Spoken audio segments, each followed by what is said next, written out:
नमस्कार दोस्तों, भोजपुरी के लेटेस्ट खबरों में आप सभी का स्वागत है। तो आज की खबरें की ओर बढ़ते हैं उससे पहले चैनल पर नए तो वीडियो को लाइक करके चैनल को जरूर सब्सक्राइब कर ले, क्योंकि भोजपुरी का लेटेस्ट न्यूज़ मिलता रहता है।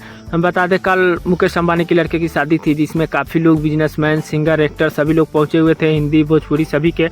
हम बता दें, उसमें पावर स्टार पवन सिंह भी पहुँचे हुए थे, जो कि काफ़ी बेहतरीन परफॉर्म किया है उन्होंने। हम बता दें, पावर स्टार पवन सिंह का लॉलीपॉप लागेलू सॉन्ग में काफ़ी परफॉर्म नज़र आया है। बताया जा रहा है मीडिया मुताबिक कि काफ़ी पसंद लॉलीपॉप गाना है मुकेश अंबानी की लड़के की, अनंत अंबानी की। उसी गाने को लेकर के काफ़ी तेज़ी से कई फ़ोटो भी आए हुए हैं मीडिया पे कि हाँ, काफ़ी तेज़ी से ये गाना वहाँ पे परफॉर्म किया है पावर स्टार पवन सिंह ने। बाकी वही बात किया जाए भोजपुरी का, तो भोजपुरी का कोई अपडेट अभी नहीं आया है। Poster वोस्टर power star Pawan Singh का तुरंत आने वाला है। ऐसे तो खेसारी लाल का ये गाना रिलीज हुआ है, जो कि गाना है लगभग में, लेकिन कुछ खास नहीं माना जाएगा।